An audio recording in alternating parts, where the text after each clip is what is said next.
something happened yesterday that both pleased me and disappointed me.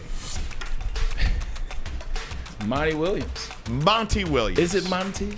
It was revealed yesterday that the Detroit Pistons, according to Mark Stein, made a big money offer to Monty Williams to make him their next head coach. But it appears he has declined it. So let's just start with a little bit of a pat on the back for both of us here. Okay. One, I said that I did not think Monty Williams was going to take this job unless they got the number one pick. Yeah. Also, I needed to see that the Detroit Pistons were serious about winning. Yeah. They needed to show me that they were serious about winning, and the way to do that is to hire the best head coach on the market right now, which is Monty Williams. I needed him to decline the offer. I needed them to make an over-the-top offer to him, trying to convince him to come here. It appears they've done that. He doesn't want to come here. I'm okay with it. You also said there's no way he's coming. Yeah, you look at an individual like Monty Williams. Monty Williams has been out with Phoenix for the last 5 years, got to the conference final, got to the championship, got to the finals, was up 2-0. But then Chris Paul happened. Then this year DeAndre Ayton happened. So he's one of those coaches. He's an elite coach, just needs a better opportunity. That guy wants to win a championship, and I said it to you, Ryan and Monty. People that want to win a championship in the NBA as head coaches, this is not the stop for them. You look at what the Detroit Pistons have been since they fell apart with the, well, I'm not going to say fell apart. Since the going to work Pistons were over, it's just been a ton of revolving door of coaches coming here, players coming here, overpaying for players that have passed their prime, getting rid of players, bad lottery picks, no lottery picks if you really want to be honest, and it just doesn't feel like the NBA loves the city of Detroit. So why would I come here if I'm a coach who has a championship cachet, if I can get to the finals, if I'm hot on the presses right now? I know there's some teams, there's some cities out there that want my services. I can get into the picture of getting to the conference finals, getting into the finals, and potentially winning the Larry O'Brien trophy. Monty Williams looks at the Detroit Pistons much like any other Nick Nurse, Budenholzer, Doc Rivers, and the list will go on as, look, man, nothing against the city of Detroit, but if I want to win, if I want to make it count, I can't come to the Detroit and trying to put together a rebuild that has been going on for the better part of 2009 now, for being honest, 2009. So you're talking 15-year rebuild that doesn't seem like it's getting any better anytime soon. You got to look at all those things, man. Lottery picks, lottery balls, players, coaches, end of the prime, players, what do they say once they leave here? If I'm a head coach and I'm like one of those guys, this just isn't the place I'm looking for. No shout out to Detroit. I'm from Detroit, but it's just not the place I'm looking to go to. Here's the good thing you can look at as well, right? They're probably going to hire Kevin Ollie. That's the sidebar. The good thing is they haven't hired him yet because I think they're really digging. I do believe that they're trying to get a big name here, a guy that's going to stay here and watch these kids grow up and become a playoff contender. Kevin Ollie's probably going to get the gig. But at least they didn't hire him yet. That tells me they're still trying. Yeah, 100%. And you know, this is another thing too, Ryan. You hit the nail on the head. It's like last year, and we've talked about this before. When Deshaun Watson was on the market, now we know off the field, we know all the other things, but when Deshaun Watson was on the market, the Detroit Lions were looking for a quarterback last year. Jared Goff wasn't the answer necessarily. A lot of questions about Not after 3-13-1. Exactly. Right, Exactly. Not after 3-13-1. Especially considering how he came into here, the insecurities, whatever. Detroit Lions didn't even take a flyer on Deshaun Watson, and that was a big thing for the city. Look, we know we don't want to pay $250. We know we weren't going to get him, but at least get into the sweepstakes. At least make an offer, and it's been like that before. You hit the nail on the head. They made an offer. They made him a big offer, apparently. They went after Monty Williams. You can't be mad at that. And to piggyback that to what Maz said, they still haven't hired a coach. And Maz is absolutely right. That means they're trying to find somebody, not only that wants to come here, but that they believe in, that can work with this group that they have. Because they got some talented guys on this team. Yeah, but you got to get the right coach. You got to get a guy that wants to be here. You can't just pay somebody $15 million a year that doesn't want to be here because they're going to coach like they don't want to be here. So shout out to the Pistons, at least we think. They're trying to find someone that, one, fits the bill, two, has damn sure experience, and three, can coach this team. So here's the deal for me. I had mentioned that something happened that both pleased me and upset me. And obviously, the part that pleased me was the offer to Monty Williams. Yeah. Here's what upsets me. The Detroit Pistons have made the playoffs 3 times in the last 15 years. Ouch. In those 3 playoffs, they were swept out of the first round, 0-12 in those games. In the last 15 seasons, they have one season. One in 15 years. Over 500? Where they've won more games than they've lost. They made the playoffs under 500. They made the playoffs 41-41, and they made the playoffs one time, one winning record in the last 15 years. You can make an argument, ladies and gentlemen, that the Detroit Pistons are the absolute worst franchise in the entire NBA. Find me another team that has been as bad as they have been over the last decade and a half. I would have had a team for you, except for they were good this year, and that's Sacramento. Sacramento Kings. They're no longer on that list. I don't think there's a team in this league that is as bad as the Detroit Pistons. Yeah. And that is why you haven't hired a head coach yet. That is why Monty Williams doesn't want to come here. I get zero pleasure out of saying it, but the record is what the record is. And I know they've got some guys that we're excited about. We're excited about Cade Cunningham. We're excited about Jalen Duren. We're excited about Jaden Ivey. But, man, this is a man's league. This is a man's league. It is. These guys are 19, 20, 21, 22 years old. It's going to take several more years. Several. Maybe 4 or even 5 years before they develop into what we hope they can develop into. And that puts you at 20 years. That puts you 20 freaking years of just horrificness, if that's even a word. We're at 19 without a championship already. And you're at 15 with one winning season in 15 years. How much more can people take? I mean, it's tough. And I mean, you look at it. You look at the Detroit Lions. We were talking about the Detroit Lions before last year, where they win 8 of the last 10. They're 9-8 on the season. They played tremendously during the last 10 games. They beat Green Bay. Like, you saw the turnaround with the Lions, but we were saying the same thing about the Lions. How bad that franchise, well, technically still is, if you want to do it that way, how bad that franchise was. But it wasn't because of the NFL. Like, it wasn't because of the NFL. It wasn't because of outside things. It was always the Detroit Lions. It was the front office. It was the moves they made. It was the money they didn't spend. It was the players they chose to let go. It was a lot of self-sabotaging with the Detroit Lions. With the Pistons, I'm telling you, and I don't want to put too much credit, or I don't want to put too much onus on the NBA, but you got to get players to be able to change the narrative. You got to get a number 1 pick. You got to get a number 2 pick. You got to get a number 3 pick. You got to give the city a chance to fight.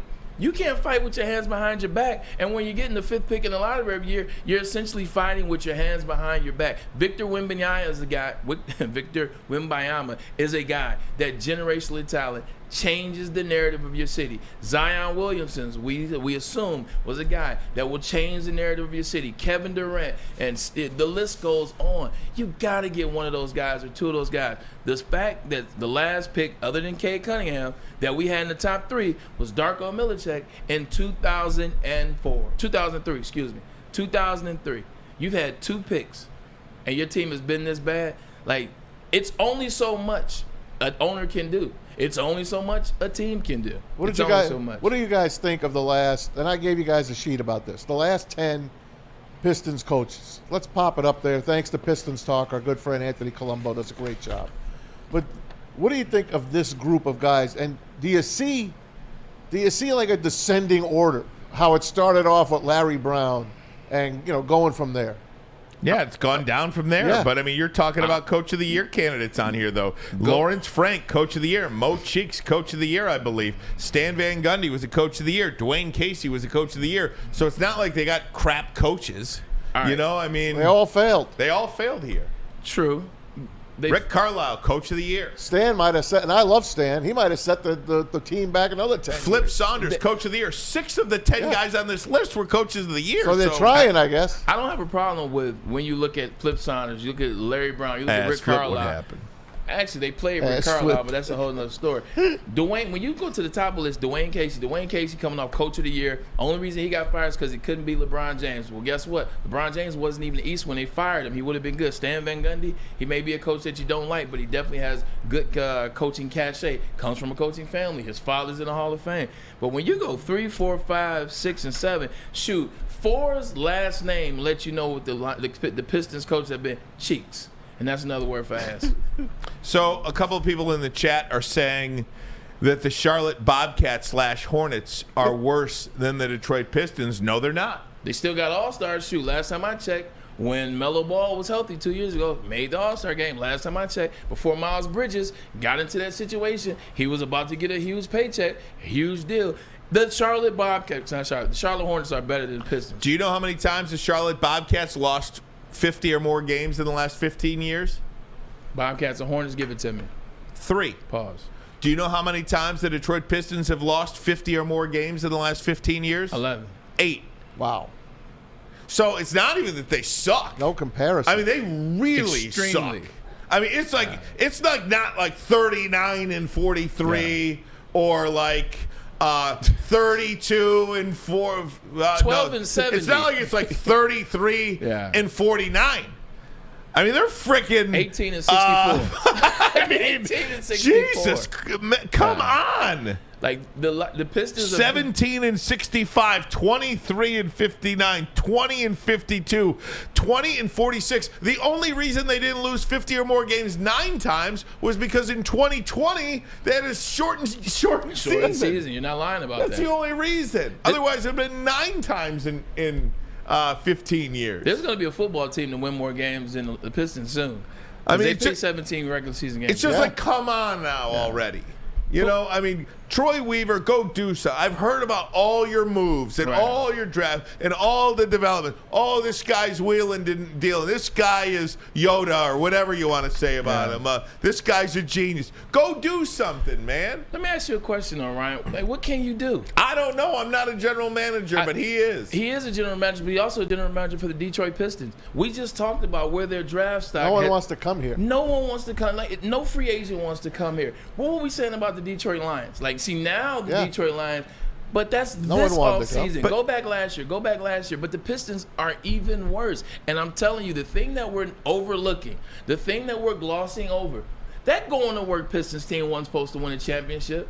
They put that's a hodgepodge. Chauncey Billups. That was a Joe Dumars championship. Exactly. So go get your Troy Weaver 8th seed in the playoffs. But can't you get it? But okay. That's not going to happen. Nobody again. wants to come here. Can't you be the 7th or 6th team in the East? No, you can't. You can't even get there. You can't get a draft pick. First of all, you got to at least have a stud on your team. You got to have a KD. You got to have a guy that is the guy. Night in and night out, people fear him. Night in and night out, you know this guy is going to be 27, 9 and 7 or 27, 6 and 6. You know you're going to get that. He's going to be on ESPN or wherever the hell wants to show us highlights. You need a guy like that. That gets you in the ball game. That gets you in the room. Now you get players like, ooh, I kind of want to go play with that guy. I may take a chance on that. Then you get coaches like, well, I want to coach that guy. I see where they're going. They can't get that. You got to get the draft stuff. You got to get one of those guys because coaches don't want to come here because players aren't here. Players don't want to come here because coaches aren't here. And once again, I promise you, NBA does not like the Detroit Pistons. Started in the 80s. We know. You started in the 80s. The going-to-work Pistons, they hate them too because they weren't supposed to beat the Lakers. And then the Malice in the Palace happened. You can say what you want to. I'm being conspiracy theory Braylon today. No, this is called facts. David Stern did not like the Detroit Pistons, and it came down to Adam Silver. It was inherited by Adam Silver. We know the lottery is fixed. We couldn't get one of those ones when one of those guys was out there. No knock to Cade Cunningham. We appreciate you, and we know that he's a leader, plays on both ends of the court. He's going to be fine. He's going to be a damn good player for the Detroit Pistons. But it's very eerily funny that we got number one when it was Cade Cunningham, and not the year before, not the year after. Would you trade one of these guys? Of course. like a Duran for somebody, like a Duran and your first round pick. What about to him? go get one of those Celtics? What about does Philadelphia want to start again? What about Ivy, Duran, and the first round pick for Embiid? You know, I mean, like that's what I'm talking about. Get it through a trade. But I think here's the other thing too. Does that work? Would that work? In order to do the trades, it takes two to dance, Ryan. It takes two to tango. You can't dance by yourself. Well, you can, but that's a lonely road. Like, it takes a team to say, hey, you know what? We'll work with the Pistons. But you know what that team has to do first, Ryan? They got to run that decision by Joel Embiid. They got to run that decision by Kevin Durant. They have to run that decision. Insert big-name NBA player. They got to run that decision. And I guarantee you most franchises are like, we don't really want to do any business with Detroit because we know our players don't want to go to Detroit. And then other players will look to come us and say, no, we don't want to come to you, Philadelphia, because we saw you send Joel Embiid over there to the Detroit Pistons. Remember Gronkowski?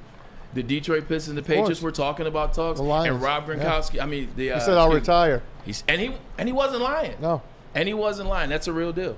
So just something to think about, man. I just, when I was digging into the numbers today, I had no idea. I never saw you more passionate about the Pistons. Seriously, because I love the Pistons. I mean, the Pistons were the team that made me be a sports fan. Yeah. I cared so much about those bad boy Pistons losing to the Celtics. It's gonna, and it's going to take a Jimmy Butler situation. And obviously we're bringing up the Heat because they are an 8 seed, because they are a ragtag group of guys. Now that ragtag group of guys, by the way, they can hoop. We don't disrespect their hoop game, but they are not the teams in the NBA playoff. It's going to take a situation like that where a guy has been going through a couple teams. He may think differently, and he might be a pariah somewhere, and comes here. This is a saving situation, and he just turns into a perennial all-star. It's going to take a situation like that. How about giving Spoelstra a little piece of the action and telling him to come? Hey, I'm down. Give him a piece of the action. He ain't leaving Pat Riley. No, he's not. Why would he? Because he's going to become Pat Riley. Yeah. That's the next man. move for him. He'll be Pat Riley.